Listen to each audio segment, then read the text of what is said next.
Hello সবাইকে, চলে এসেছি আমি মহুয়া তোমাদের সামনে নতুন ধরনের আরও একটা রেসিপি নিয়ে। দেখো এখানে কড়াইতে আমি অল্প একটু জল বসিয়ে দিয়েছি আর কিছুটা মুগ ডাল আমি সিদ্ধ করতে দিয়ে দিয়েছি। ইচ্ছা আছে পুর ভরা পটল বানাবো, কিন্তু পুরটা কিসের বানাবো, কি দিয়ে কি হবে কিছুই ঠিক নেই। নিরামিষ দিনে এই এক ঝামেলা, মানে অন্যান্য দিনে তো মাছ মাংস যাই হোক কিছু রান্না করে নেওয়া যায়, কিন্তু নিরামিষ দিনে না কি রান্না করব সেটাই ভেবে পাওয়া যায় না। তো ভাবনা চিন্তা করে ঠিক করলাম যে পুর ভরা পটল বানাবো। পুরটা কি দিয়ে করব কিছুই তো ঠিক নেই। তো মা এদিকে কড়াইতে মুগ ডাল সিদ্ধ বসিয়ে দিয়েছে, তোমরা দেখেছো। এবার দেখি বাদবাকি কী দিয়ে পুরটা করা যায়। পটলের ভিতর থেকে তো শাঁসগুলো আমি আলাদা করে ফেলেছি, আর এই দেখো টুপিটাও আলাদা করে রেখে দিয়েছি। আর এদিকে মুগ ডালটাও খুব ভালো রকম সিদ্ধ হয়ে গেছে। ইচ্ছা ছিল একটুখানি দানা দানা রাখার, কিন্তু একটু বেশিই সিদ্ধ হয়ে গেছে, কি আর করা যাবে। পটলগুলোর ভিতর থেকে শাঁসগুলো তো আমি অলরেডি আলাদা করে ফেলেছি। এবার বাকি অংশে আমি একটুখানি লবণ, হলুদ আর সামান্য একটুখানি চিনি দিয়ে মাখিয়ে রেখে দেব।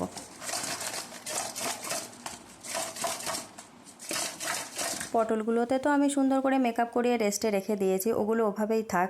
আর এদিকে যে পটলগুলোর শাঁস হলুদ হয়ে গেছে, দানাগুলো পেকে গেছে বা শক্ত হয়ে গেছে, সেগুলো আমি আলাদা করে রাখবো, ওগুলো নেব না। যেগুলো একটুখানি কচি আছে, দানাগুলো নরম আছে, তো সেগুলোই নেব, ওগুলোই আমি আলাদা করে রাখছি। দেখো আলাদাও করে ফেলেছি। আর এদিকে মা নারকেল কুড়িয়ে রেখে দিয়েছে, আর এদিকে বাদামও ভেজানো রয়েছে। তো এগুলো দিয়ে দেখি কি পুর বানানো যায়। এবার আলাদা করে রাখা পটলের শাঁসগুলো আমি একটা মিক্সির মধ্যে নিয়ে নিলাম, আর নিয়ে নিলাম নারকেল কোড়া, ভেজানো বাদাম আর কিছুটা পরিমাণ কাঁচা লঙ্কা। কাঁচা লঙ্কার পরিমাণটা তোমরা তোমাদের আন্দাজ মতো নিয়ে নিও। এবার সবগুলো উপকরণকে নিয়ে আমি সুন্দর মিহি পেস্ট বানিয়ে নিয়েছি।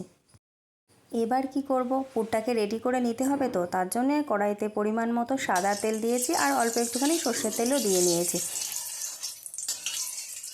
এবার খুন্তি দিয়ে একটুখানি নাড়িয়ে চাড়িয়ে গরম করে নিয়ে তেলটাকে মেকআপ করে রাখা পটলগুলো ভেজে নেব একে একে।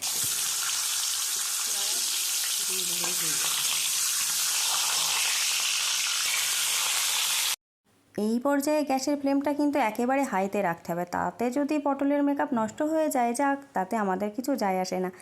আর যদি লোতে রেখে পটলগুলো ভাজো, তাহলে কিন্তু পটলগুলো একেবারে নেতিয়ে যাবে, ওর মধ্যে পুর ভরা যাবে না।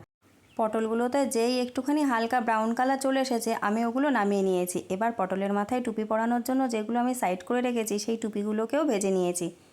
সে তোমরা পটলের মাথায় যত ইচ্ছা টুপি পরাতে পারো, অন্য কারোর মাথায় যেন টুপি পরাতে যেও না, তখন কিন্তু কেলেঙ্কারি হয়ে যাবে। আমি কিন্তু তখন ঠেকাতে যেতে পারবো না। ঠিক আছে, হয়েছে, অনেক বাজে বকবক করে নিয়েছি। যাই হোক, এবার যে তেলটুখানি অবশিষ্ট ছিল তার মধ্যে আরও একটুখানি তেল দিয়ে আমি জিরে ফোড়ন দিয়েছি। জিরেটা যখন চড়চড় করে শব্দ হওয়া শুরু হয়েছে, তখন যে পেস্টগুলো আমি করে রেখেছিলাম সেটা দিয়ে দিয়েছি, আর সিদ্ধ করা মুগ ডালটাও দিয়ে দিয়েছি।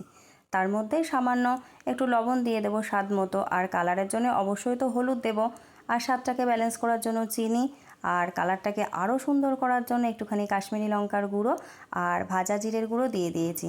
এবার সবগুলো উপকরণ একসাথে বেশ ভালো করে নাড়িয়ে চাড়িয়ে মিশিয়ে নেব। আর হ্যাঁ, যেটা বলতে ভুলে গেছি, সেটা হলো ফ্লেভারের জন্য অল্প একটুখানি গরম মশলার গুঁড়ো তো দিতেই হবে। এবার আবারও ভালোভাবে একটুখানি নাড়িয়ে চাড়িয়ে মিশিয়ে নিতে হবে।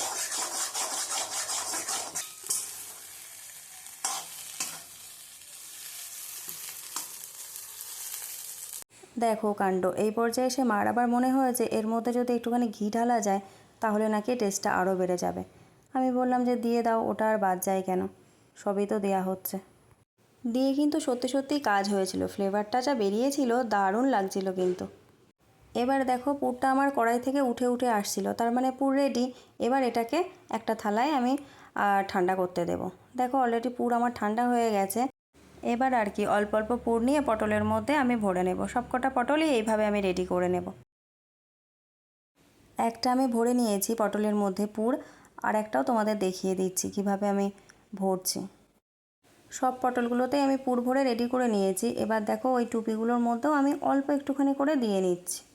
তোমরা যদি ওই টুপিগুলোর মধ্যে পুর ভরতে না চাও, তাহলে ভরার দরকার নেই। আমি ভাবলাম একটুখানি ভরে নিই, পুরটা যখন অনেকটাই বেশি আছে সেহেতু একটুখানি ভরেই দিলাম। আর এরকম টুথপিক নিয়ে নিয়েছি দেখো, এইটাকে সেট করার জন্যে। এবার একটা করে পুর ভরে রাখা পটল নিলাম, আর একটা করে টুপি মাথায় দিয়ে এই টুথপিক দিয়ে গেঁথে দিলাম। দেখো একটা বেশ ভালো করে সেট হয়ে গেছে। বাকিগুলো আমি এইভাবে রেডি করে নেব। এই সময়ে আমার যে সমস্যাটা হচ্ছিল সেটা হলো যে কোন পটলের টুপি কোনটা আমি সেটা চিনতেই পারছিলাম না, মানে ভাজার পর সব তো ছোটো হয়ে গেছে। তা নিয়ে কোনো চিন্তা নেই, যার সাথে যেটা সেট হয়েছে মোটামুটি সেটা দিয়ে রেডি করে নিয়েছি পটলগুলো। এবার গ্রেভির জন্য একটুখানি বাটাবাটি করে নিতে হবে। দেখো অল্প একটুখানি নারকেল কোড়া বাঁচিয়ে রেখেছিলাম, আর 1 ইঞ্চি মতো আদা ছাড়িয়ে নিয়েছি, আর কিছুটা কাজু আমি দিয়ে দেবো। কাজুটা যেহেতু ভিজিয়ে রাখা হয়নি, কারণ মাথায় ছিল না যে এটা করা হবে, সেজন্য একটুখানি শক্ত আছে। এবার একটা বাটিতে ওগুলো বেটে নিয়েছি, আর তার মধ্যে একটুখানি কাঁচা লঙ্কা বাটাও নিয়েছি, আর স্বাদ মতো লবণ, চিনি, হলুদ আর কাশ্মীরি লঙ্কার গুঁড়ো নিয়ে একটুখানি জল দিয়ে মশলাটা আমি রেডি করে নিয়েছি। এবার রেডি করা মশলাটা আমি তেলের মধ্যে ছেড়ে দেব, দিয়ে একটুখানি মশলাটা কষিয়ে নেব। ভালো করে খুন্তি দিয়ে নাড়িয়ে চাড়িয়ে মশলাটা কষিয়ে নিতে হবে। তারপর এবার আমি একটুখানি কাঁচা লঙ্কা, 2-3টে কাঁচা লঙ্কা মাঝখান থেকে ফাটিয়ে দিয়ে দেব। মশলাটাকে ততক্ষণ পর্যন্ত কষতে হবে যতক্ষণ না মশলা দিয়ে তেল ছাড়ে। তারপরে দেখো মশলা দিয়ে আমার তেল ছেড়ে গেছে, এবার আমি পরিমাণ মতো জল ঢেলে দেব। জলটা যখন ফুটে উঠবে, মানে খুব বেশি ফোটার দরকার নেই, অল্প একটু ফুটে উঠলেই তখন পুর ভরে রাখা পটলগুলো আস্তে আস্তে দিয়ে দিতে হবে। এখন কিন্তু গ্যাসের ফ্লেমটা একেবারে কমিয়ে দিতে হবে, দিয়ে অল্প আঁচে পটলগুলোকে রান্না করে নিতে হবে। বেশি জোরে দিলে গ্যাসের ফ্লেম, তাহলে কিন্তু ভিতর থেকে পুরগুলো বেরিয়ে যাওয়ার সম্ভাবনা থাকবে। আমার আরেকটুখানি জলের প্রয়োজন ছিল, তো মশলার বাটিটা ধুয়ে অল্প একটু জল দিয়ে দিয়েছি। এভাবে 2 মিনিট রেখে আমি গ্যাসের ফ্লেম অফ করে দেব।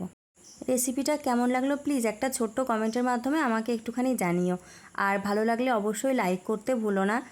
আবারও হাজির হব অন্য কোনো রেসিপি নিয়ে। টাটা।